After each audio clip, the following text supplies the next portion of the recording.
बुद्ध का एक शिष्य बहुत दुखी था। उसके दुख का कारण था कि वह लोगों के ताने नहीं सुन पाता था, लेकिन बुद्ध करुणा और मैत्री का पालन करने के लिए कहते थे।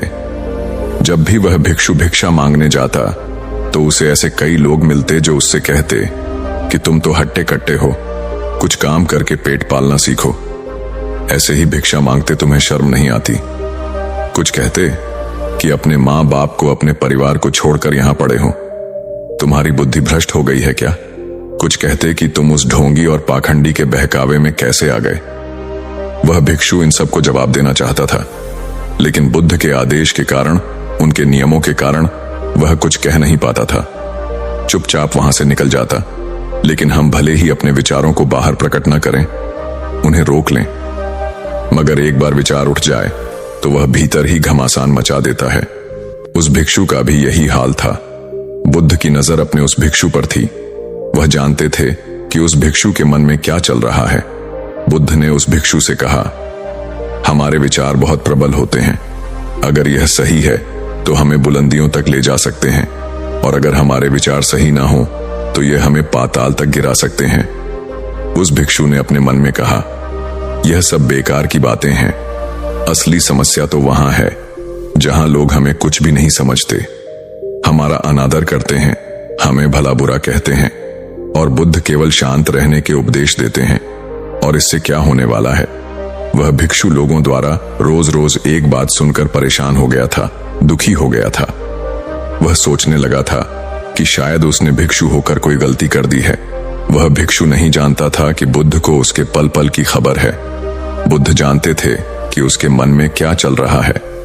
एक दिन बुद्ध ने उस भिक्षु से कहा, हम केवल उन्हीं की बातों को पकड़ लेते हैं जो हमारे मन पर चोट करते हैं, हमारे अहंकार को चोट पहुंचाते हैं, और ऐसे लोगों की संख्या बहुत कम होती है। लेकिन हम उन लोगों की बात को महत्व नहीं देते जो हमारे साथ होते हैं, हमेशा हमें प्रोत्साहित करते हैं, और जो हमारे दुख में हमारे साथ खड़े रहते हैं। हम इन सब को छोड़कर उस एक व्यक्ति के बारे में सोचते रहते हैं जिसने हमें भला बुरा कहा, और चिंतित होते रहते हैं। भिक्षु ने अपने मन में सोचा, यह तो बुद्ध हैं, इन्हें क्या पता कि हम क्या सहते हैं। कहना आसान होता है, करना मुश्किल। वह भिक्षु अब क्रोधित रहने लगा। वह सम्मान पाने के लिए भिक्षु बना था, न कि अपमान पाने के लिए। एक दिन बुद्ध ने उस भिक्षु से कहा, आज तुम मेरे साथ भिक्षा मांगने चलोगे? यह सुनकर वह भिक्षु बड़ा खुश हुआ। उसने सोचा, बुद्ध के साथ रहूंगा तो सम्मान खुद ही मिलेगा। वह भिक्षु और बुद्ध एक नगर में भिक्षा मांगने के लिए गए। लोगों ने बुद्ध का बहुत आदर किया। बुद्ध के साथ आए उस भिक्षु का भी उतना ही आदर किया गया। वह भिक्षु मन में सोचने लगा, यह होता है राजा के पुत्र होने का कमाल। सब जानते हैं कि वह बुद्ध है और राजा के पुत्र हैं, इसलिए इन्हें इतना सम्मान मिलता है, और एक हम है कि लोग अपमान करते जाते हैं। नगर से भिक्षा लेने के बाद एक दूसरे गांव से होकर बुद्ध गुजरे। उस गांव के लोग बुद्ध को पसंद नहीं करते थे। बुद्ध ने वहां एक घर से भिक्षा मांगी, और उस घर के मकान मालिक ने बुद्ध को बहुत भला बुरा कहा। वहां लोग इकट्ठे हो गए और उन सब ने बुद्ध को ढोंगी, पाखंडी और न जाने क्या क्या कहा, और आगे से वहां न आने की चेतावनी भी दी। उस गांव के लोग बुद्ध का अपमान करते, लेकिन बुद्ध फिर भी शांत रहते और सबको आशीर्वाद देते, सबके कल्याण की कामना करते और मुस्कुराते। उस भिक्षु को यह समझ नहीं आ रहा था कि यह क्या हो रहा है। इतना अपमान तो उसका भी आज तक कभी नहीं हुआ था, और वह तो छोटी सी बात पर क्रोधित हो जाता है, लेकिन बुद्ध तो बिल्कुल शांत है, जैसे कुछ हुआ ही नहीं, और उनमें जरा भी क्रोध नहीं है। वह उनका भी कल्याण चाहते हैं जो उन्हें भला बुरा कहते हैं। बुद्ध और वह भिक्षु वापस विहार लौट आए। भिक्षु ने देखा कि बुद्ध अभी भी वैसे ही हैं जैसे कि वह हमेशा रहते हैं, बिल्कुल शांत। इतना सब कुछ हो गया, लेकिन वह अभी भी शांत कैसे हैं? उन्हें अवश्य ही उस गांव का बहिष्कार कर देना चाहिए और वहां किसी को नहीं भेजना चाहिए।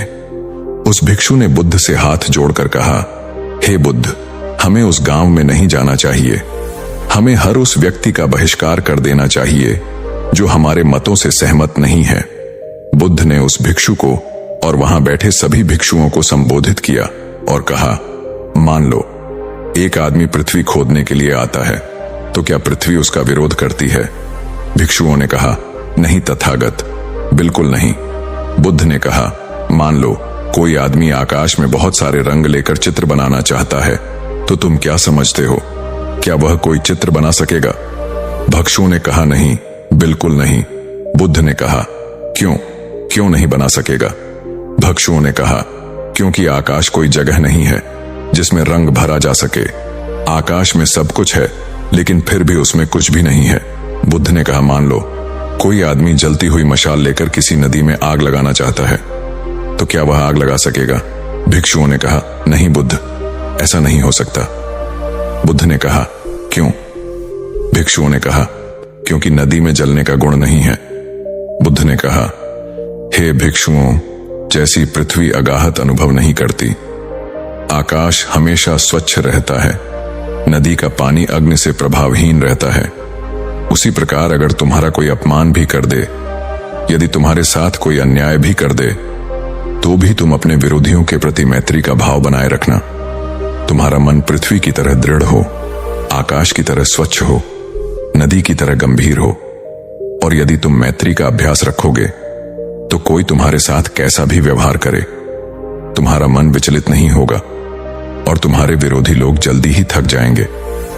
उस भिक्षु को बुद्ध की बात समझ आ गई और उसने अपने मन को नियंत्रण में किया। उसने करुणा के साथ मैत्री का अभ्यास किया। बुद्ध ने यह बात अपने भिक्षुओं को बताई थी, लेकिन हमारे जीवन में यह बात कहां सटीक बैठती है, उसे भी समझना जरूरी है।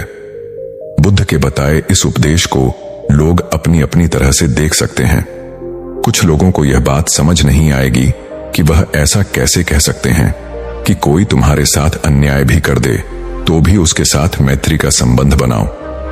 वास्तव में बुद्ध हमें यह समझा रहे हैं कि मन बड़ा प्रबल होता है, हमें वह बेकार की बातों में उलझा देता है, हमें समस्याएं दिखाता है।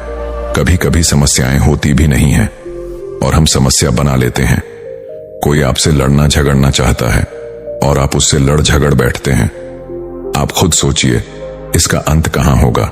100 लोग आपको सही कहते हैं, लेकिन कोई एक व्यक्ति आपको गलत कह दे तो आप उस व्यक्ति को पकड़कर बैठ जाते हैं।